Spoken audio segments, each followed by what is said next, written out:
Hello, everyone, and welcome to another episode of You Skipped That.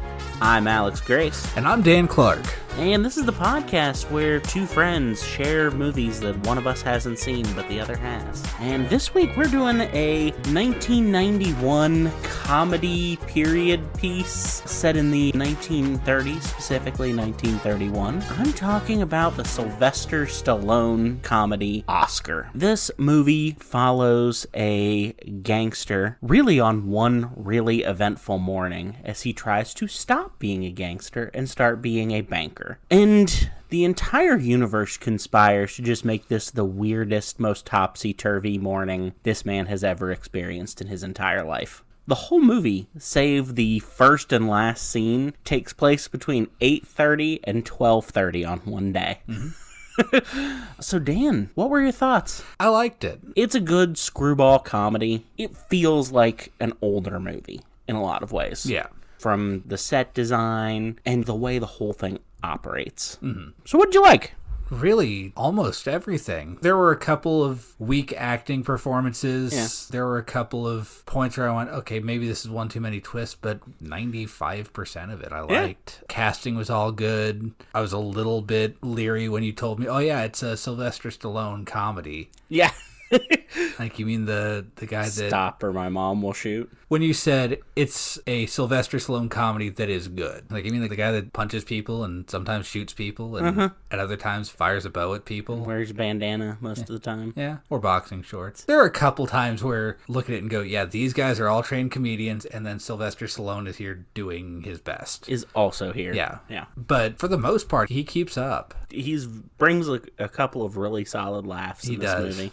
Especially when he's just getting so agitated at trying his best and everything going wrong.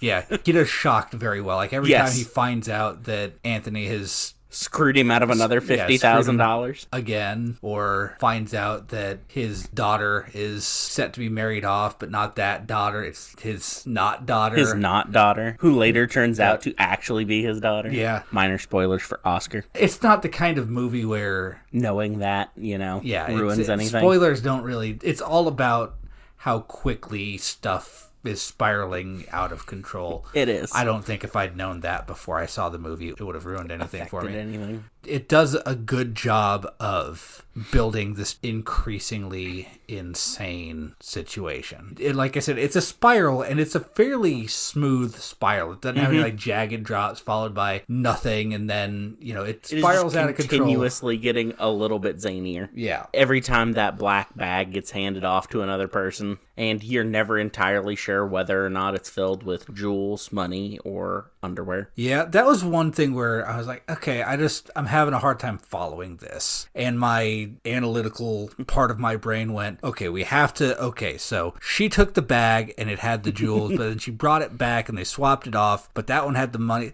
As soon as I stopped doing that and went, you're not supposed to know. Yeah. It's better if you don't fully follow which one, because there's three bags. One has jewels, one has money, one has underwear, and they're constantly the entire second act of this movie is just a shell game with these three black bags. A very elaborate shell game. Yeah. And it has, like, the opening credits, I was shocked by, okay, so Marisa Tomei's in this, and obviously Sylvester Stallone, Don Amici, Tim Curry, I knew about, Chaz Palminteri, Kurtwood Smith, Kirk Douglas, yeah, Harry Shearer, Arlene Sorkin, for one scene, doing full-on Harley Quinn. Yep.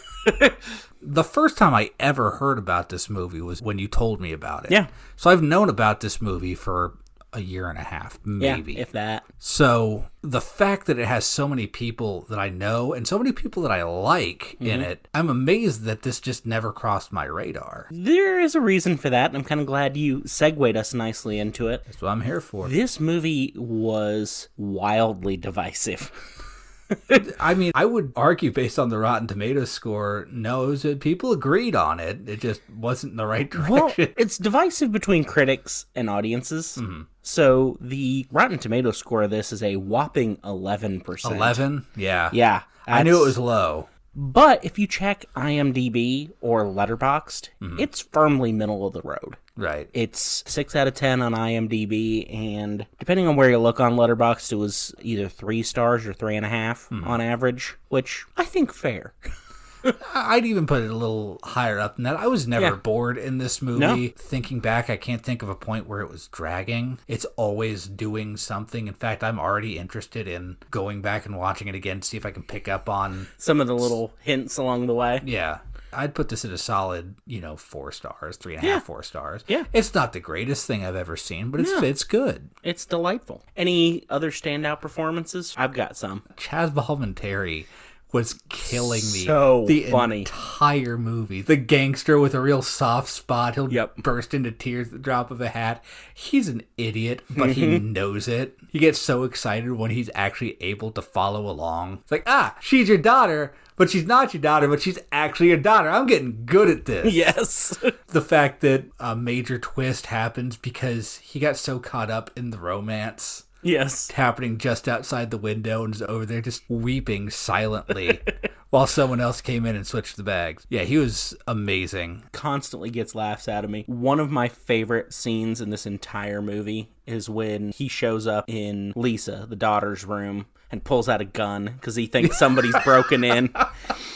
And his character, Connie, storms into the room thinking something's gone wrong, whips out a gun, and Snaps goes, hand it over. And he's like, okay, sure, hands it over. He goes, and the rest of them. And then he proceeds to pull out every possible conceivable weapon you can think of. He pulls out a knife, and then brass knuckles, and then a knife with brass knuckles built into the handle. A meat hook, a little vial of poison, a bomb with alarm clock strapped to it and everything. That is ticking. That is ticking for the rest of the scene. I was waiting for that to come back, but... Turns out every once in a while, Chekhov hangs a dud. Yeah, a flail. A slingshot. It's just a lead pipe, like he just stepped out of friggin' Clue. Yep. I mean, Tim Curry was there. Tim Curry is in this movie. He wasn't there yet. And then he says, is that all of it? And he goes, oh. And he has a little gun down tucked into his sock. Yeah, and then he delivers one of my favorite lines. It's like disarming Germany. And then when they call back to that later, when he's in the dining room, Snaps yells about something, and Connie comes in holding a drumstick, and Snaps grabs takes it and holds it like a gun. And it has a really good comedy knows when to hold for a second. And that scene where he's just holding on to the chicken leg and looks at it, and there's just silence for a little bit. And then he just kind of reaches over, and Connie gives him a napkin, he hands him back the thing, and wipes it off, and then gets back to it. Yep. It does have good comedic timing. Yeah, the timing is really solid. Interestingly enough, this is the second movie you've shown me that has a semi-important role from a guy with a stutter that is named after something that's not super consequential to the plot. Right. Because Oscar is in one scene. Yep. The very last one. The last scene. Yep. He's just kind of another bump along the way. Yeah. Kind of like A Fish Called Wanda. The Fish Called Wanda is not an important part of the plot. Right. So yeah, I have no idea why it's called Oscar and not like Snaps. Yep. Or something like that. Yeah, I think there's all sorts of alternative titles that probably would have made it a more successful movie. Yeah. Granted, a big part of why I think it did struggle was having Sylvester Stallone as the lead actor. Even though he did fine, a lot of people had the reaction you had of, I mean, that guy in a comedy. Yeah, 1991 wasn't a good year to try and push Stallone into different areas. Nowadays, that's a gold mine. Like, we're going to have someone play against type. You know? But yeah, back in those days, it was rare that succeeded. I feel like Arnold had a little more success with it, with like Kindergarten Cop. Yeah, even then... It was middling success. Yeah, it's like, it isn't what we expect from him, but he does get some action in. Yeah. There's no point where Stallone is falling back on his success on Rocky or Rambo. There is one scene where he runs up that staircase, and I'm like, man, he cleared that whole thing in like a second. Yep. All that Rocky training paid off. Yeah, he also makes a reference to, I think, a boxing match at some point. Yeah. He goes, man, if so-and-so got the exercise that I'm getting, he wouldn't have lost his last match, would he? I think it was Dempsey. Dempsey. He said, yep. Yeah. I did think at that. It would have been clever if they'd worked like a Rocky reference into that. Just, if Rico had gotten the workout. Yeah. I don't know if Dempsey is like a real... He is. He was a boxer that was popular at that time. Yeah, I don't know if there's like a specific pivotal match that's referring to or something like that, but yeah, it'd be cool if they'd work something in there. There is a great historical reference in this movie when little Anthony mentions that he came to speak to Snaps about the accounting error that led to one of the $50,000 he managed to steal. Yep. He's like, I came to find you. And Snaps is like, I don't remember that. And he goes, it was on St. Valentine's Day. You were in Chicago. Yeah. And then Snaps and Connie share a look and start laughing. Yeah, good times. Yep. Yeah, this was just a blast. I was going into it with an open mind. I was ready for it to be a fine comedy. Yeah. I know you wouldn't try to show me something like, especially after we watch stuff like She's the Man and stuff like that, and you kind of get what I'm not into in a comedy, the fact that you're still gung-ho about going forward with this one. I'm sure there's something in here I'm going to like. I was not expecting to be just thoroughly entertained the entire way, especially, like you said, an 11, 12% on Rotten Tomatoes. I wasn't ready to be just fully entertained the entire time. I'm in. Yeah. I'm all the way in. Yep. I do love a good period piece, especially one that has a pretty decent attention to detail. I mean, I don't know the period well Everybody's dressed properly. The cars are great. Yeah. The music, both soundtrack and score. Even the stuff they're like listening to on the radio and on records. Yeah. I love the little bit where Snaps is commenting on the music his daughter's listening to. Music you kids are listening to these days is making you so rotten. Bing Crosby, Cab Calloway. Don't think I haven't heard the lyrics to Minnie the Moocher. Stuff that's positively tame by today's standards that, scandalous back then. Yeah. A lot of great other performances in here. William Atherton just always plays such a great punchable. He was just like the go-to guy in the 80s of, we need a snobby jerk. If you're not familiar, all I have to say is he's the bad guy from Ghostbusters. The guy from the EPA. Mm-hmm. This was actually Marisa Tomei's first role. Really? Yep. Yeah. And I could tell she was young. Filmed roughly around the same time as My Cousin Vinny. Oh, well, we can see which one really took her career off. Right, yeah. One got a 12% on Rotten Tomatoes. The other one got her an Academy Award. And it's just a stone cold classic. She's definitely one of the bright spots in this movie, in a movie full of bright spots. Yeah. Tim Curry's in about 8 minutes of this movie. Yeah. And I have probably 10, 15 quotes from that time that I use regularly. Yeah. He's an elocution teacher. He teaches you how to speak properly. And one of the things he uses is one of the things used in Singing in the Rain. Around the rocks, the Ragged Rascal ran. Wow, you need an elocution coach. I do. It's not like we do a podcast or anything. Yeah. I mean, Tim Curry is always peak. I can't think of a Tim Curry thing that I don't love. Especially around this time. Yeah, especially around the late 80s, early 90s. Or really 80s into 90s period. I'd even say, going back into the 70s with stuff like Rocky Horror. Wow, was that early? Yeah, Rocky Horror Picture Show was 1975. Wow. Yeah, that predates Star Wars. Another fun performance in this, Kurtwood Smith as Lieutenant Toomey. Yep. Who is quite possibly the most inept police officer that has ever lived. Yeah. I mean, this side of, the Keystone Cops. Yeah. Reno 911. But yeah, he sees a few out of context things and creates this entire elaborate con that's going on about these two mob families coming together and allying. One of whom makes no appearance in this movie, but gets referenced constantly by everyone but anyone in Snap's house. It's like all the outside characters are like, oh yeah, it's the O'Banion gang. I also did enjoy Eddie Bracken as 5-Spot Charlie, the stuttering informant. Yep. He's a paid informant. That's an honorable profession. Hey, whatever's getting you a C note in the 30s, man. I mean, $100 in the 30s, that's impressive. Yeah. One joke that I just didn't get, I kept thinking there's going to be a punchline to it, is the fact that Kurtwood Smith keeps slapping the pigeons. Yes. Like, okay, I guess that's... opening the window and slapping the pigeons away. Yeah. And actually, coming into contact with it, he gets lays skin on some pigeons, It's like, okay, I mean, hitting an animal is not super funny to me normally, but maybe this will go somewhere. No, just doesn't like the pigeons. I guess living in New York, you get that way at some point. Yeah. But yeah, this is really a kind of comedy that I enjoy. Mm-hmm. It's got a lot in common tonally with A Fish Called Wanda. It's just a kind of ordinary situation that gets zanier and zanier as it goes. Yeah. It does have that kind of 50s White Christmas, or even going back further than that, like 1930s madcap comedies. Mm-hmm.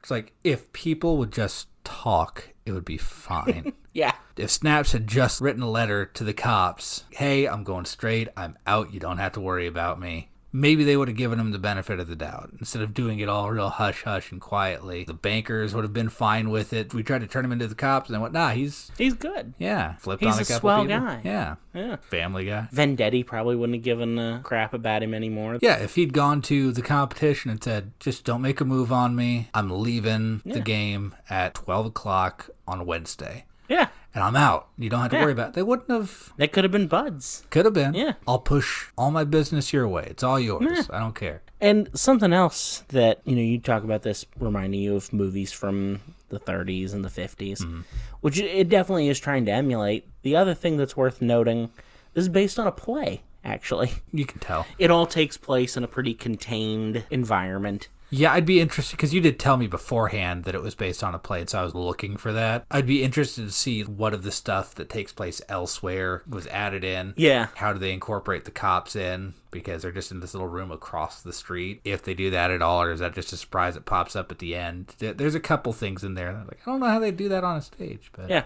it almost feels like the kind of play that doesn't have much of a set. They just roll in a little bit of furniture for each scene. Yeah. It does have that kind of vibe. Yeah, it is that kind of just things keep building on each other. Yeah. That you get in like the British farces.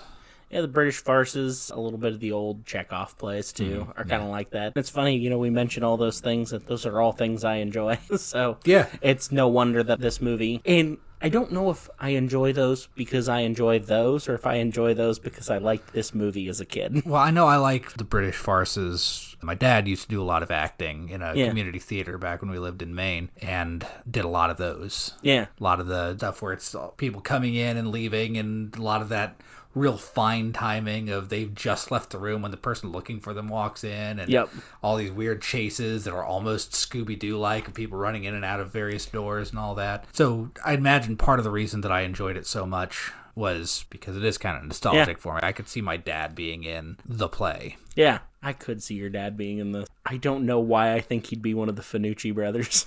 Could have been one of the Finucci brothers. Could have been Connie. Connie, yeah. Your dad would make a good Connie. He would have made a real good Connie. You ought to not have said that, Doc.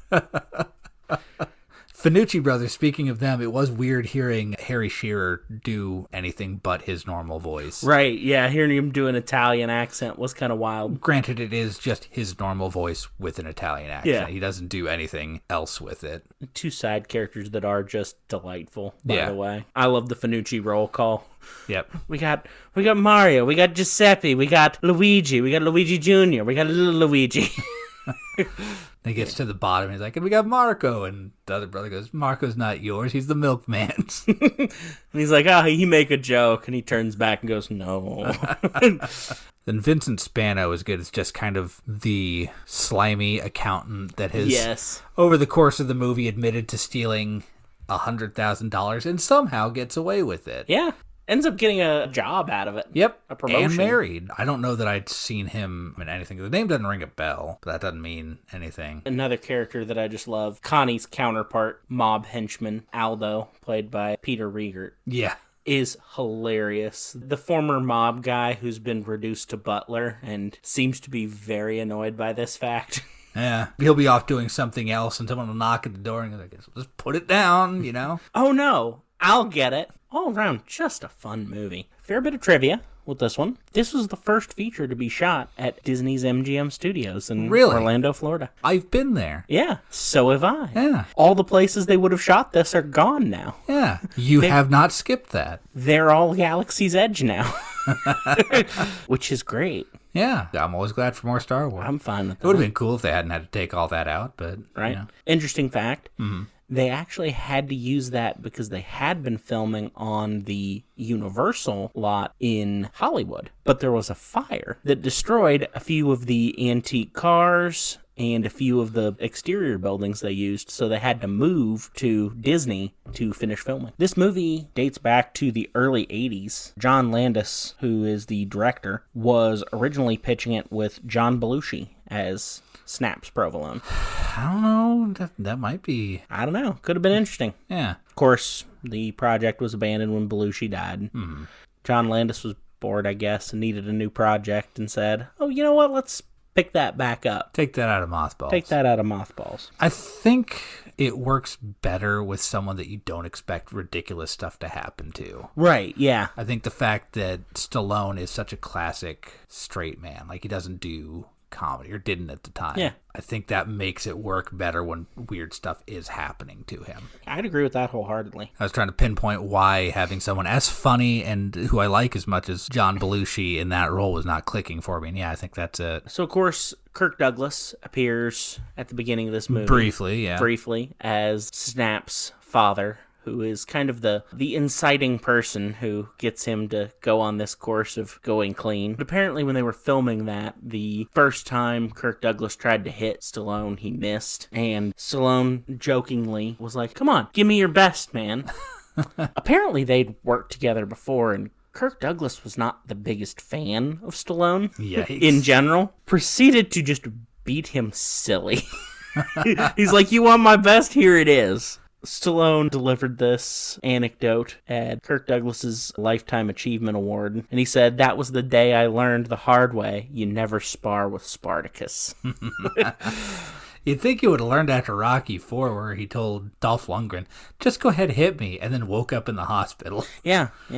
Don't tell someone, just give it to me. Yep. Some people just don't learn. Nah. So, if you want to know why the movie is named Oscar, you're going to have to take that up with the writer of the play, because the play is also named Oscar. Yeah. Give me his email address, I'll ask him. Judging that it's a French play from 1958, I think he's going to be hard to get a hold of. From when? 1958. Oh, he could be kicking. Let's see.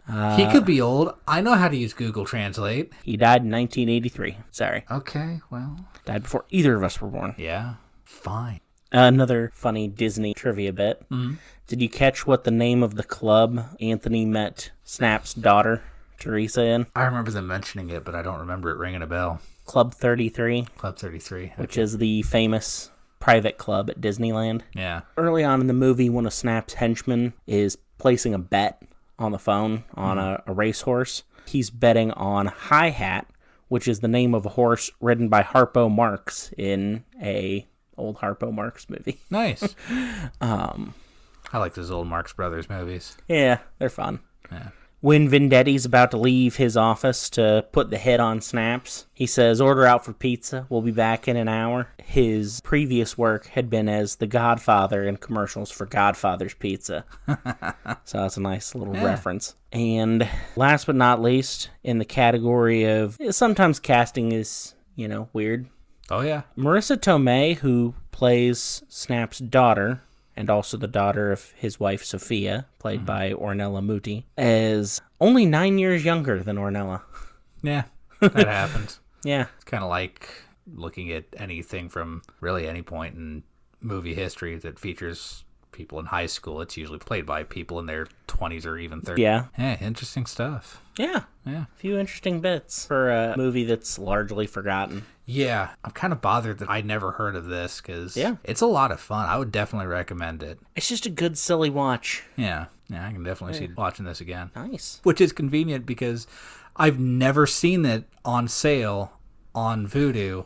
This week when I was looking through the weekly sales, it's on there. So probably go out there and buy it. Unfortunately, by the time you all are listening to this, it's probably not on sale anymore. Not, but I think it's only like $10 full price, and it's worth that. I'd say it's definitely worth $10. Yeah. So now you haven't skipped that. Now I have not skipped that. So now we'll get into just a little side conversation. What's your favorite period piece?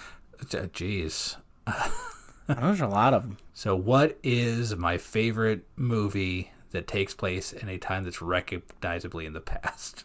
Yeah, no pressure. No pressure. I don't like Indiana Jones is real good. Those are good. The one that really leapt to mind was A League of Their Own. Yeah, that's a good one. Yeah. That is a good one. I haven't seen that in a while. I might watch that this weekend. Yeah, I mean, if we're extending it out to that kind of thing, then Indiana Jones definitely got to be up there for me. Something that we were talking about shortly before we started recording, Amadeus. Oh, yeah. Is a fantastic movie. You haven't seen that? I have not seen, but I've heard very good things. Yeah. I don't know that we're going to do that on the series. You know, people at home, don't get too excited. It's like a 3-hour long movie that is just really, really good, which makes it harder to talk about stuff. Yeah. Another one that keeps leaping to mind for me, I really enjoyed The King's Speech. That was a good movie. That was a good movie. And I can't decide if I enjoyed it for the period piece-ness or just because Colin Firth and Jeffrey Rush just friggin' fantastic. Yeah, Jeffrey Rush is always fun to watch. He is. I've never been more giddy in a movie, and especially a movie that was just pretty good, like the second Pirates of the Caribbean. Mm-hmm. I've never been so giddy as the very end of that when Barbossa walks down the stairs. Yeah. I'm like, the third one's going to be good. We're back. We're back. It is a little better. I think I like 2 more than 3. You like 2 better? Okay. I'm having a hard time remembering a real good, memorable action piece, like set piece from 3. Like, I remember they fought on a lot of ships. Yeah. But there's the whirlpool. That's pretty cool. Yeah. But I don't remember any of those nearly as much as I remember, like, fighting on the wheel. Yeah. The water wheel's pretty neat. Yeah. Plus, that one features Norrington pretty heavily, who I think is a really fun character. Yeah, he is. Yeah.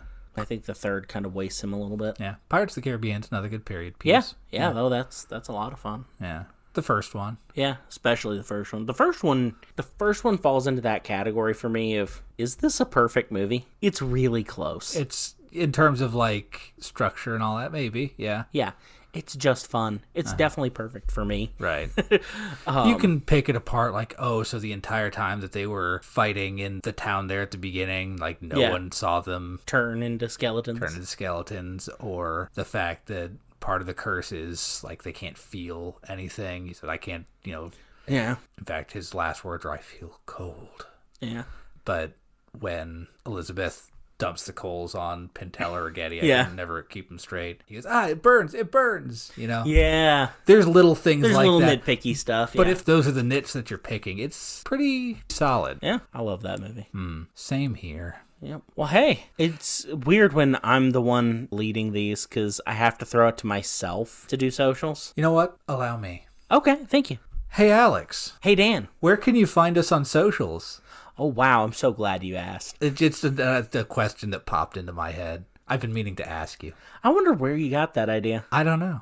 You can find us on Facebook. If you just search You Skipped That with a question mark at the end, there we are. Yeah. You get on Threads or Instagram and search You Skipped That. All together. No capitals, no punctuation of any kind. That's where we are. There you go. There may be new places in the future. Who knows? New things may be on the horizon. Just might. Do something different on each of the socials. So yeah. Check them all out. You should. Tell your friends. Yeah, collect them all. Like Pokemon cards or only here Dragon Balls. Yeah, only here we have 3 instead of 151. Or more. However many there are now. Like 600-700 of them. That's too many Pokemon, man. Yeah. That's too many Pokemon. I thought 151 was a lot. I did catch them all at one point. I did too. Yeah. I did too. Yep. And we've just cemented our status as nerds. Yep. Well, everybody, we'll be back next week with something a little different. Yeah, not something fully in your wheelhouse. No, not fully. Don't know how you're feeling about that. We're going to find out. It's a really good movie. Yeah. Yeah. I'm looking forward to it. Ish. I really am. Yeah. It's one I've actually been kind of curious about all along. So it's a little more on the not spooky side, but kind of scary side, which is not usually Alex's cup of tea, but I'm hoping you like it. Well, and after next week, I will not have skipped it anymore. Yeah. All right. Bye, everybody. Take care. Bye-bye. Bye.